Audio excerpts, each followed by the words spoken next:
About a week ago, news broke that Demetrius Mighty Mouse Johnson would be traded to ONE FC for Ben Askren. The first ever MMA trade to ever happen, and I could not be more happier. For so many reasons, and Brendan Shaw spoke about this on his podcast, but I need to extract some of those things he said. This opens the floodgates, ladies and gentlemen. This was the hardest move in making an MMA trade, and that being doing the first one. Because now there are so many organizations that have talented fighters. UFC, obviously, Bellator, ONE FC, PFL. There's so many all over the world. All have amazing, talented fighters. After this ONE FC UFC trade, it breaks the impossible. Because prior to this, no one has ever heard of an MMA trade. And truly, as an individual who not only enjoys MMA, I like basketball, NHL, MLB, where trades happen more frequently and more understanding, an MMA trade just sounded and seemed bizarre at the time. Kind of, well, how will that work? Now we know how it works. We know exactly how it will work, because this wasn't a trade done between ONE FC and Bellator. This was a trade that involved the biggest MMA organization ever, the UFC. If the big dog can do it, you can rest assured every other little dog can do it as well. What we got from that trade was fighters are A, willing to be traded, B, fans are accepting of trades, C, it makes contract negotiations and contract barricades easier to overcome with MMA trades. But one more thing that this MMA trade did was it got the heads thinking of other organization owners and promoters. An example of this is right after that trade happened, or right when Ariel Helwani broke the news that a trade is stirring between ONE FC and UFC. We got Scott Coker, the promoter, longtime promoter of not only Bellator but Strikeforce, a very successful man, very good person. He tweeted. And Scott Coker, man of few words, doesn't tweet that much, isn't a man of, spotlight, isn't a man of controversy.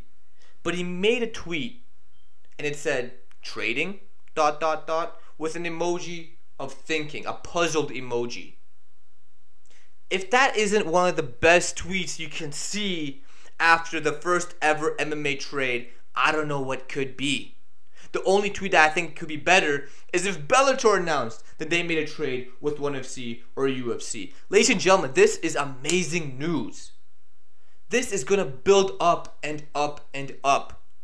This opens the floodgates to not only big trades, not only news-breaking trades, but smaller trades, smaller venue trades, smaller fighter trades. Do you want an example of a smaller fighter trade that I could be talking about? Aaron Pico of Bellator. I would be extremely happy if Aaron Pico can stay in Bellator. I think he could grow that organization. He could be the man to really bring in the hardcores and the casuals. But realistically, after that man's contract is up, why would he stay in Bellator and not go to the UFC? For a person that as talented as him, who has the mic skills, has the looks, it just makes sense. Bellator, what they're doing now and what their mantra is revolving around is getting more fighters, is making all of their divisions respectable. From heavyweight, light heavyweight, middleweight, welterweight, you name it, any division. They want to get more fighters. Not only any fighters with 0-0 records or 4-3 records or 9-7 records, but good fighters who have names, who have followings. I could see a trade between Bellator that involves Aaron Pico going to the UFC in exchange for 1 or 2 or maybe even 3 seasoned, known fighters. Again, This is pure speculation, just me throwing an example. But what that MMA trade does is it allows us to have these conversations. It allows us to think about the possibilities of MMA trades. It allows organizations to know their place, to know their fighters and what they want, and leverage that to not just lose them to free agency, but to gain something back. And that is exactly right. That sounds like damn good business. But let me know what you think in the comment section below. I could talk about MMA trades all day, but I need to know. Do you think this is a good thing for MMA? Do you think you'll see more trades coming in the future of MMA? And do you think that this trade allows MMA to be more recognized in the face of casual viewers? Let me know in the comment section below. Make sure you like and subscribe to the channel. Join in. Make sure you check us out on Periscope too if you want to watch live. But as always, thank you guys so much.